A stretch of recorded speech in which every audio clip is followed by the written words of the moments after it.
My name is Arun Jagtiani, and I'm a proud St. Martin. In a few short weeks, our country is going to be heading to the polls to elect 15 new members to Parliament, and I think the entire voting population can benefit from knowing a little bit more about who these candidates are. Over the next few days, I'm going to interview a few new faces and a few political veterans. So join me, St. Martin, let's talk politics. Welcome to another episode of Talking Politics with Arun Jagtiani.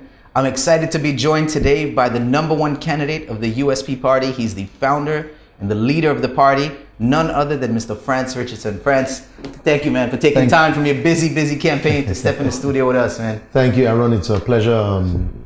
I know you've been trying to reach me to this program. It's, you know, with all the challenges that is going on with the campaign, it's very busy. Yes. But nevertheless, I'm glad to be here to. Well, I was very excited when you called me back and said yes, I'll make the time. So it's exciting to have you here. And what's it like being back on the campaign trail? You're no stranger to the campaign trail. It's not your first rodeo. But you know, it wasn't my intention to be leading this political party this time around. Correct. It was the vision of mine that one day there will be the next leader. Yes. Planning for USP. Yes. That was the whole goal for us going forward.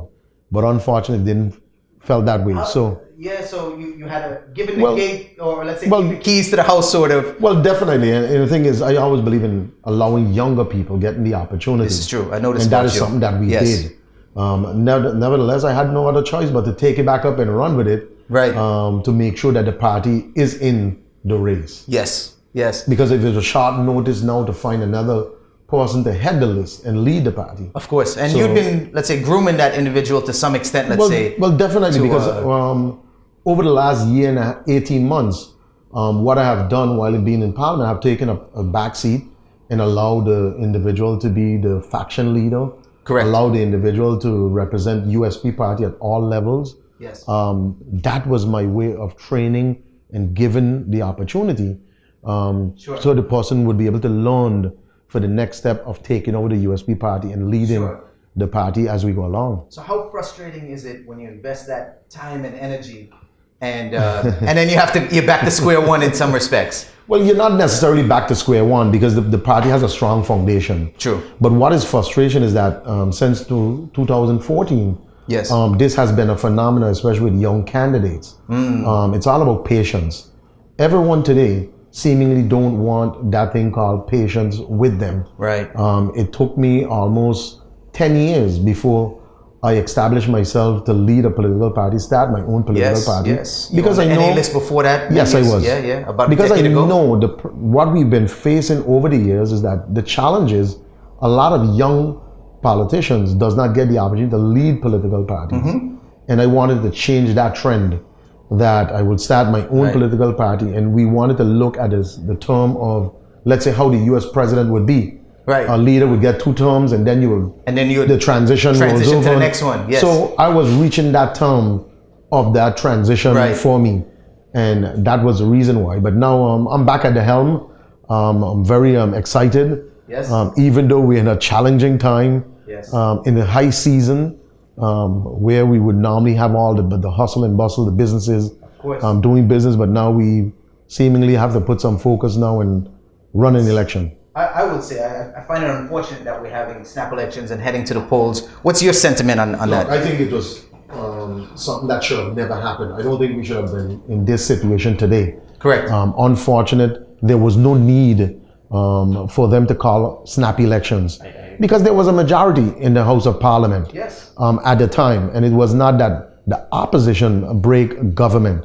It was the government itself that imploded amongst themselves.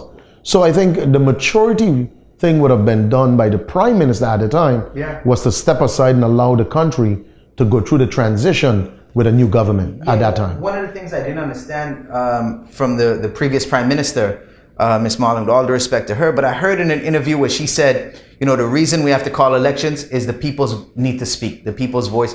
But technically we spoke because we put in Parliament, right? Exactly. We're not voting the ministers in, we vote for the members of Parliament. So the members of Parliament were there, and if they shift around their alignment with each other, it's still the 15 people that we voted in. So I didn't understand that explanation. I think it was a misled statement by the Prime Minister to justify her actions.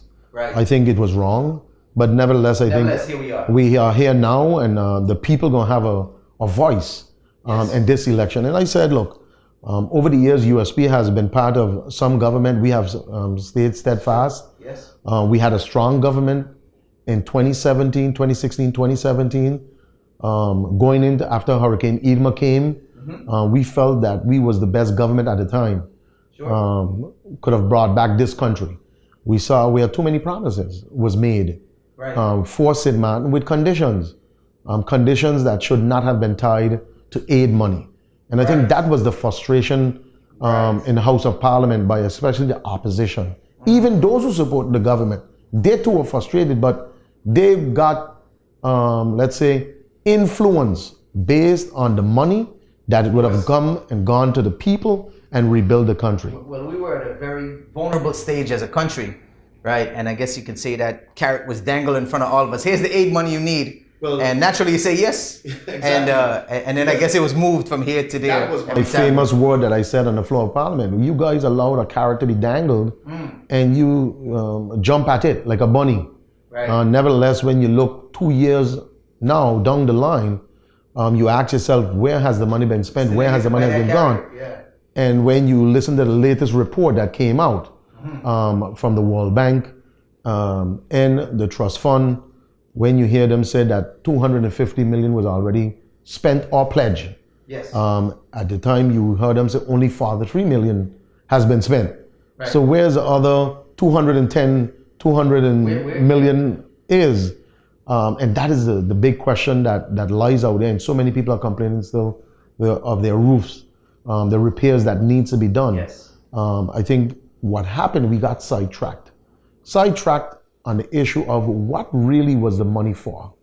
Was the money for private investment, for government-owned companies, or what is it for social need of the people, yes, of this country, where it pertains to building back the roofs, building back schools, building back the infrastructure, helping put people back to work in this country.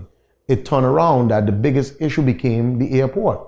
While there was other funding agencies ready, available to fund the airport. Yes. The major focus shifted from the people to the airport as a big business deal for the World Bank and the Dutch government, where that's concerned.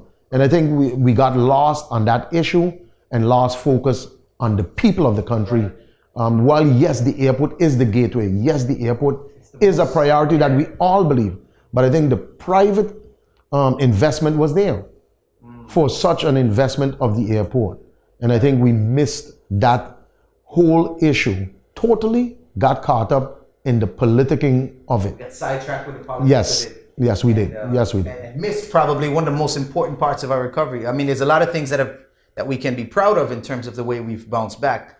But that remains, let's say, the one of the most crucial pieces to say we are back. Well, definitely. I think the private sector did a tremendous job. This is true. And was the force to really put back the confidence in our economy, along with the insurance companies, and along with all of those people who love St. Martin, who own homes that you know of, who make sure that they came back and rebuilt. They never turned off and leave their property there. As a derelict, they came back and rebuilt with insurance money because St. Martin is their home. And money started to circulate in the exactly. economy. And exactly. Of course. So let's touch on something that's very controversial in the community right now. It's a catch-22 in many ways. The assistance and influence of the Dutch in our political and just the overall running of the country from all levels. So I can say, right after Irma, it was such a relief to see the soldiers on the road, right? It gave us a sense of security, a sense of safety. And there was definitely some benefits that came from Holland. I don't think you can deny that, right? Of course, no. But then there's the other side of the coin, where there's, if you want to call it conspiracy theories or theories or whatever, of an undermining of our local leaders. What are your thoughts on that? At the end of the day, I think our partners within the kingdom must remain our partners as long as we're in the kingdom. Yes. The support of the military have always been there during any natural disasters. Yes. We have always welcomed it, and we think that is part of being a partner within the kingdom. I think what happened and what went wrong while we was in government, we knew what was the issue that facing us. And then Prime Minister had conversation with the military that they would make sure that the support would be there after the hurricane to make sure all of what was happening did not happen. Unfortunately, the communication line breaks somewhere where the military is concerned of what their responsibility and what they will do and what they can't do. So that caused a total weaker confusion, because when you look at our own police force, almost 50% of the police force homes was damaged with their loved ones. So they could not come out to assist. Their families and their loved ones, of course. Checking on their loved ones. And that was the reason why the military was here, to also help at that time. Of course. I think it was unfortunate that our people took the better part of this issue of Hurricane Irma and really and truly destroy our economy at that time. Yeah. I wish it never had happened. I wish our people could have seen the bigger picture and not allow the country to go through what it went through. Nevertheless, I believe that too much interference came in our country, that I believe that we as St. Martin could have done the job ourselves with the assistance of our kingdom partners and where St. Martin is concerned.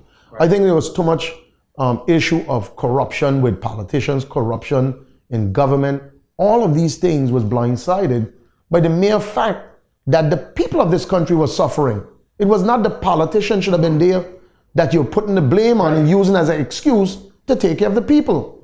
If you didn't want your money to be in the hands of, let's say, the government, then what you should have done, instead of putting government to be part of it, then you should come in and just go ahead and do the assistance and help the people directly yourself. Because I think that would have been even the better thing to do. But they use government to be part of it, knowing that the World Bank structure, the World Bank procurement is so difficult. It's very complex that our people have to be retrained. And that just to be able to apply for it and just to be able to execute it is what has taken so long. So at the end of the day, yes, we must look at the kingdom partners in this kingdom should always have that support. And I believe as long as we're in the kingdom, we need to abide by the rules and regulation that is there. But nevertheless, our autonomy should allow us to govern this country that we see fit for our people. So you made a statement there, as long as we are in the kingdom. Are you in favor of independence? Are we ready for independence? Or is that something we shouldn't even be talking about? Oh, of course. Independence is a must. I'm a believer in independence, and the country must go independence. One day. One day for sure. I believe we need to move in that direction.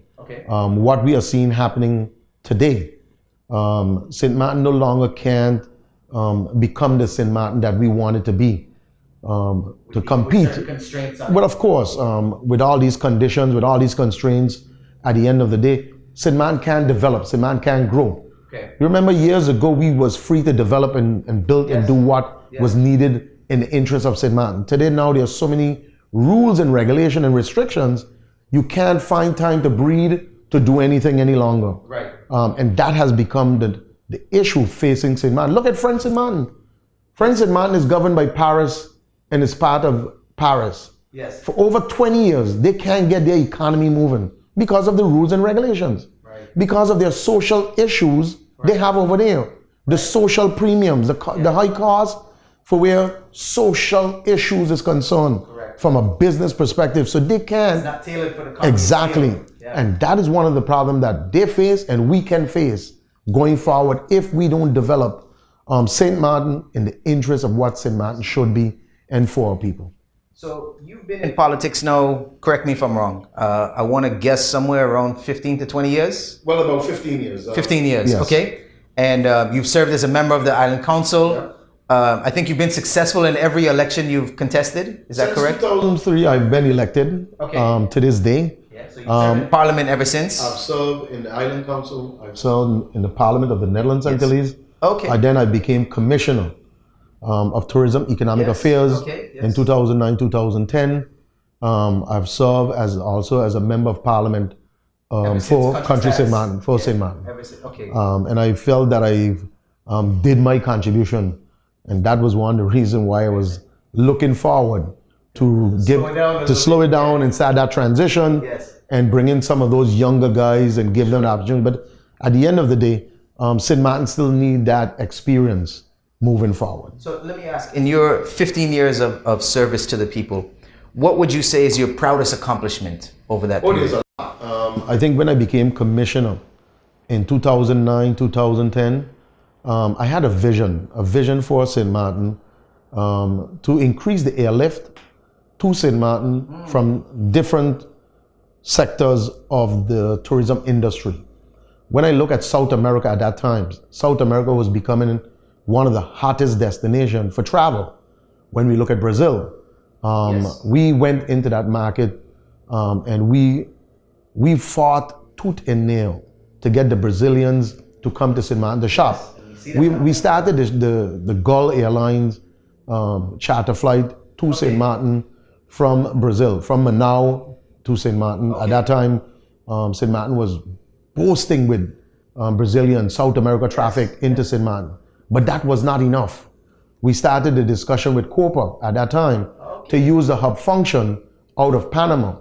I remember just before the election, I flew into Panama to sign the deal, to close the deal for the first time that Copa Airlines would fly to St. Martin on a weekly, 2 weeks per week flight at that time, connecting us directly now into South America, in the gateway to South America in Panama at their hub. Wow. That was also one of my greatest achievements.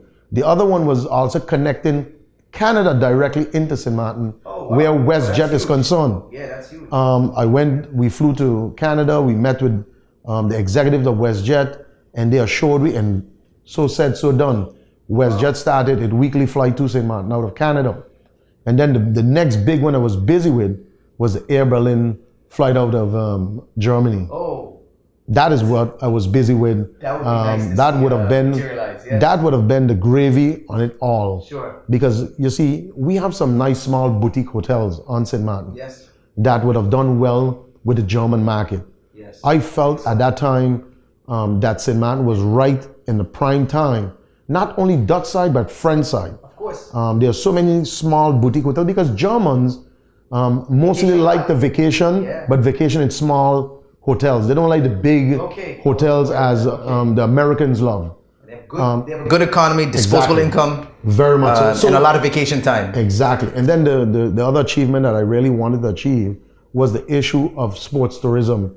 At that time, I wanted to make sure that St. Martin become the hub where sports tourism is concerned. And we presented a number of projects. Sure.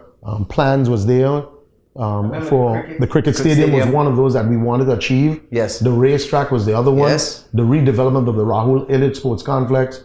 Was to build a tennis academy at that complex, plus the Olympic-sized swimming pool, plus there were going to be a gym, a weightlifting gym for all the athletes to train at that facility with the track, and there was supposed to be a 3-story parking garage.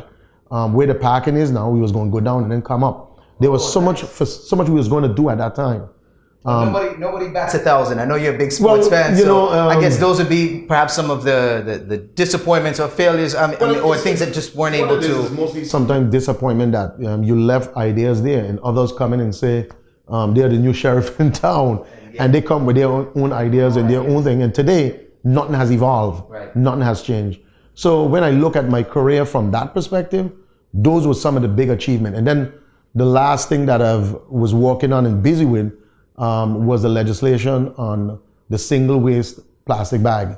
The law is there. Yes. I saw my colleague MP Westcott William now coming with the same law, but with a different twist to allow now the police to be the one to execute. And I'm saying, no, the police should not be executing supermarkets about plastic bag. There's bigger issues. Of course, yeah. So I said, no, let Economic Affairs Department, along with the inspectors, the controllers, to carry that out and to look at it that way. And I think that is what my law was basically stating. And then we would have moved forward with the law where styrofoams and all of these things is concerned was one of the other things. So let me go into a little personal matter, if I may.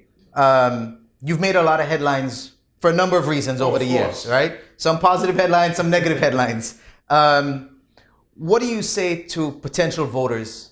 Maybe people have voted for you in the past or considering voting for you in this election, but they say, you know what? He has an ongoing legal matter. and I can't put my confidence in because of this legal matter. What do you say to those people? To the people of St. Martin, my legal issue is a personal issue that has really and truly nothing to do with what it may want to look at.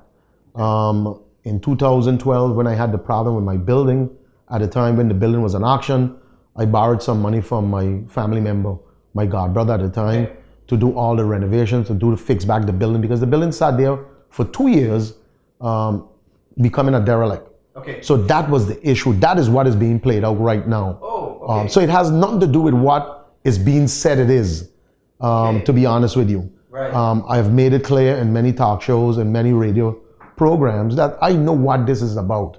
But unfortunately, they try to bring it into something that is not there. Right. But hopefully soon we'll have that cleared up, and that will be cleared where that's concerned. So from that perspective, that's the reason why I'm so confident and I'm still here, and I'm not shunning away from it. Right. You see, other politicians, other politicians would have packed up and run because it would have been something that they would have looked at. I would say, no, it has nothing to do with that. But unfortunate, those who came from Europe came here, look at it and said, no, that don't look right. That is not right. And they use what they think for being what it is. But nevertheless, I think in the course of the time, that will be dealt with in courts. And I'm confident that that too will be dealt with. Okay, I wish you much success. Well, definitely. Much success on all of that. You've been in government again for over 15 years now, so you've seen the ins and outs. You've been actively involved in the good, the bad, and the ugly, let's say, of what's happened in St. Martin. Let's touch on real quick, just on some of the major concerns that I see at the moment. One being the dump.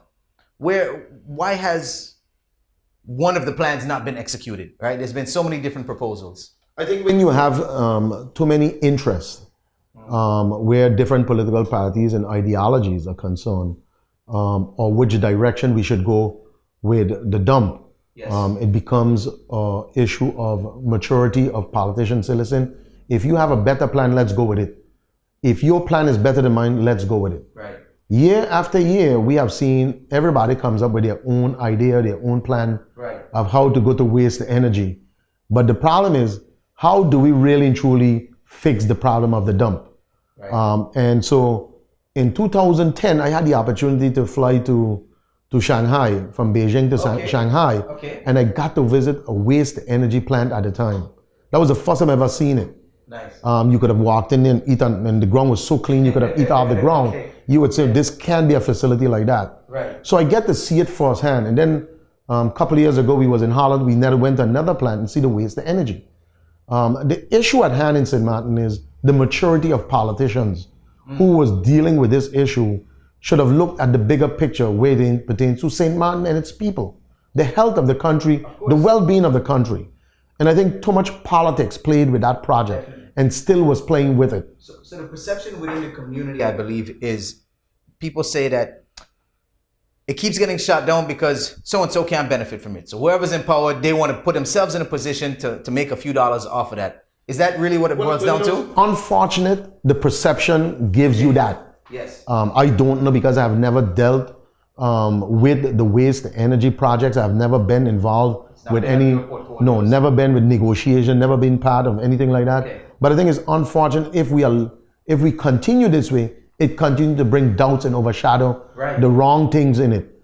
Right. I think what needs to be done, honestly, is that we put a team together, we look at who's best project that fits St. Martin. Right. But it has to be cost efficiency. It can't be that we're going to put a facility, but the facility, in order when it generates 8 kilowatts to sell it back to the consumer, we are paying more than what we are paying now. Right. That can be. No, that's. And that is one of the things that we need to look at to make sure. And how sustainable is it that produce enough garbage to even keep this plant operational? The thing is, we need also, let's say, the other smaller islands, because the one I saw in Holland, garbage was coming, I think, from England into the one in Holland. But we need more garbage to produce, because then we could take garbage even from the cruise lines. Right. Now they could offload it, but right now they don't offload. All the garbage what they offload, I think, is is the plastic and paper bag. Gotcha. Is what it is. Is it not more effective for us to just export the garbage? Like you mentioned, there was a plant in Holland that was importing from England. Is it not better for us long term to just ship it off? Because we're in the tourism business. I don't think garbage is a complementary industry to tourism. Where do you ship it? Who would want to buy it? Where is the closest facility to St. Martin that you would say now would want to buy our garbage? Right. We don't know because there's no real facility available close proximity to St. Martin. To take it across the Atlantic exactly. may not be cost effective. The problem what I found out is now even the French side, their dump will be closing shortly in a couple of years. Yes. So they're too going to have a problem. But I understood now that they might have to start shipping out their garbage in container. But I don't know where it will be shipped to. That's a joint venture we could explore. Well, that is something we need to look at. But we need to look at something that is more feasible, more reliable for us, where our garbage is concerned, because it will come at a higher cost with the separation of a lot of the garbage to ship it into Europe because of the laws that they carry. Standards and it's much higher than what normally we would have. Sure. But nevertheless, we need to implement some of those standards. So I believe that we need to probably look at what is much more best for us. Of course. And I think a waste energy plant right now is something that we need to execute immediately in order to reduce the footprint of the dump and to reduce the amount of garbage that is allowed to roam around on the island. So, Frans, you and I had a conversation a few years ago. I don't know if you remember, but we ran into each other somewhere.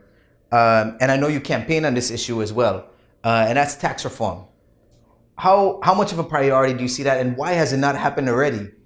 You know, Arun, it's still a priority for us. In this new government formation, the Ministry of Finance was one of the ministries that we negotiated and we got. Nevertheless, that we are doing it jointly with National Alliance, where that's concerned. But because of the interim government, it will not be enough time for us to really fix the issues where taxes is concerned. And that is one of the things that we believe in over the years, and speaking to you and speaking to a number of business people, that the height of the profit tax is through the roof in comparison even to the best islands next door. The best islands are 12%. Wow. And we are saying we need to reduce from the 33, 35%. We need to compete where that's concerned and bring it down. Then when we look at the turnover tax on St. Martin continue to cripple business. Nevertheless, it creates a high cost of living on the island. And then when we look at the wage tax is the highest. Right now, I'm as a member of parliament paying 47.5% wage tax where that's concerned. So imagine all others who in the community who works and get paid the high wage tax they're paying, and the average wage tax on St. Martin is like 33%. So it is a challenge, and we feel that we need to come with incentives where taxes is concerned, tax breaks for small business, because that is something that keeps the economy moving. It's not necessarily always the big business are the ones, but those small business are the ones. How do you address the issue of such low compliance that we have on the island? Well, that comes because of, let's say, people are not properly educated on their obligations where the taxes is concerned. And the tax code is complicated. It is very much so. It's not. We need to simplify it as much as possible. Dumb it down, as they say. Yes, as the young ones would say, let's dumb it down a little. So we believe that it must be dumbed down, but it must be dumbed down that the average man can fill it in himself. I think we have allowed the structure to remain there, that we would have to go now to the big tax consultants, the tax firms, and everything, and all of these firms is what makes the money. And I think that is where we have a lot of the problem, that these major companies don't want to see a change overnight because it affects their bottom dollar. But we need to make sure that it's done. In many cases, it's those firms that are given the advice. Exactly. On those are the ones who the tax office will go and get advice, and they would consider those more reliable advice than anything else. We are saying no. We are saying we need to come with a whole new structure, a whole new change, but we can do it within the tax laws that we have. Or let's take what the best islands got and let's suit it for what St. Martin is. But I think in order for us to know what St. Martin is producing, we need to tackle it from the port. The incoming, to know exactly what is being, let's say, brought into the island. So we have a better idea of what it truly is we can generate. We can create another exactly. And where we could tax from, where we can't tax. and how much is being taxed and what is not being taxed. I think all of that has to get done, and we need to do it as quick as possible. So on the topic of creating another stream of tax revenue, there's been one candidate on your list in particular who's been very vocal in his launch of his campaign on the cannabis issue. What are your thoughts on that? Medicinal, recreational, is this something we should be looking at, or? Well, Arun, I must say I was the first. You remember when you guys came to Parliament? Yes, I was the first who came out before you guys came to Parliament that I believe at that time medical marijuana was a way to go. Yes. At that time, that it is something that we need to seriously look at because other countries are doing it.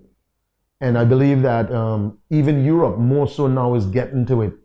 America now has been generating millions and billions of dollars. Canada paid off their national debt. Exactly, where that's concerned. Yes. So while we are trying to stop an industry, we can. That already exists. That exists. Yeah. So I think if we more, let's say, legislate it, control it, but also benefit from it as a government, I believe the time is now for us to look at it. So while yes, we have a candidate, Mr. Boncampo, who have taken the bull by the horn and championing it, running with it, it has my full support, but it must be done in a proper manner. And it has to be really, really done right. That at the end of the day, that it is not a cigarette. It is not something just like that. Of course, you could just walk in. It has to be done responsibly because it does have a buzz at the end of the day. So we believe that we will look at it. We will see how our political party will continue pushing forward where that's concerned because we know there's a lot of interest in St. Martin where that's concerned. So while yes, our political party is standing firm and is speaking about it and is defending it, but there's always the opposite from it that we need to look at it. We need to make sure that whatever we do, the legislation is there and that the country of St. Martin can use those revenues to help offset the ills and the issues that is facing our society where it pertains to the elderly and those unfortunate within the community. So I think if we could generate money from it and help and put it to the worthy causes, within the community. We are totally, yes, it is a no-brainer. Well, in Colorado, I read something that I can't remember exactly how many millions, but a lot of it is going to at-risk youth programs. And but one of the issues that we face, remember, we have to bring legislation also for the banking industry because that was one of their challenges that they could not bank the money. And well, I'm glad you brought that up because the banks right now are a major challenge in general. I mean, for somebody here to walk into a bank and open a bank account, it's weeks, months. Even if the bank knows you, it's taken months in many cases. Whereas I was able to open an account in the US with my passport and an address like that, like on the spot, half an hour. If you look at most banks advertise in America, in 5 minutes you have a bank account to open up. Yeah, exactly. But we are being challenged even by the FFTA laws, and the banks are here. Want to comply. Of course, we want to. Yes. And we will comply with it as a parliament, as a country. But I don't believe that we need to add additional type laws in there, sneak them in to suit who want to suit it. If FFTA wants some laws and rules and regulation comes in, let's apply those. Let's execute what they are asking for. We are now changing our whole book 2. We are changing our whole penal code. But we are implementing other legislation that has nothing to do with FFTA requirements. I think we need to focus. And that is one of the things that and allow the banking system to connect to the world. That creates the problem today. That as members of parliament, we can't be blinded, we can't be sidetracked. It's not as if we don't want to pass these laws, but these laws must come correct. Yes. And that is something that we are looking at. Tailored for our size of our economy. So while yes, we want to implement medical marijuana and try, we must also look at the banking sector. How are they going to accept the cash money being deposited? Who's going to regulate it? All of these things must be done before we do it. Otherwise, we're going to have coffee houses on the side of the road with stacks and stacks of money. And the first thing, armed robbery. And first, not only armed robbery, but they're going to call you that you're money laundering. You're funding terrorism, you're this and you're that. So all of these things must be regulated because what we are seeing happening today, with the closure of a number of businesses on this island, their accounts, These people have legitimate licenses from government. Yes. The central bank has a responsibility for these licenses that they can operate and have banks accounts. Government has a responsibility to make sure. So if there are certain things that need to be put in place, let's do it. Let's legislate it. Let's not leave it linger for so many years. And today what we are seeing now, it could be well mean that a lot of people could be unemployment in the coming months from these exactly. Yes. And we are very much concerned about that. And that's casino and lottery sector, but of basically. Course, it's one of the biggest industry of our tourism product. Of course. At the end of the day. So while we understand the dynamics that is being played out, but we have to make sure that we don't destroy our economy also from that point of view. Frans, thank you so much, man. It's been a real pleasure. In the interest of time, we got to wrap it up, but I know we could continue this conversation for hours, man. But in closing, I want to give you an opportunity to speak directly to the voters, send them your message directly, and encourage them to come out on January 9th and cast their vote. Well, the floor is yours. First of all, thank you, Arun, for having me here. It was a pleasure. I want to tell the people of St. Martin that I'm asking for your vote and your support in this upcoming election. Over the last few elections and over the last few government, USP has been the pillar, the strength, the foundation of all government that was there. We make sure we get opportunities for young professionals. We make sure that we appoint ministers. We make sure that this country had the right people in position. We continue to push this country as a pillar that everybody can benefit from. And we are saying USP is that party. We have always been a party for inclusion, but we believe that the young people of this country should get greater opportunities. Just like we did for the former director of tourism, giving him that opportunity, even though they tried to destroy him. We believe that everyone deserves a second chance. But unfortunately, those that always feel they need greener pastures have left us. But USP is here to stay. USP will continue, and we will continue to put the focus on the people. So I'm asking the people of St. Martin. Yes, Frans Richardson have challenges ahead of him, but those are challenges that I personally will deal with that really and truly has nothing to do with what it is. And I'm saying to you, on January 9th, vote for USP. Vote for my person that we're going to put St. Martin first and its people. Thank you to everybody who tuned in. We got another episode coming at you tomorrow. And of course, we welcome your comments in the section below. My name is Arun Jagtiani, and I'm a proud St. Martin. In a few short weeks, our country is going to be heading to the polls to elect 15 new members to parliament. And I think the entire voting population can benefit from knowing a little bit more about who these candidates are. Over the next few days, I'm going to interview a few new faces and a few political veterans. So join me, St. Martin, and let's talk politics.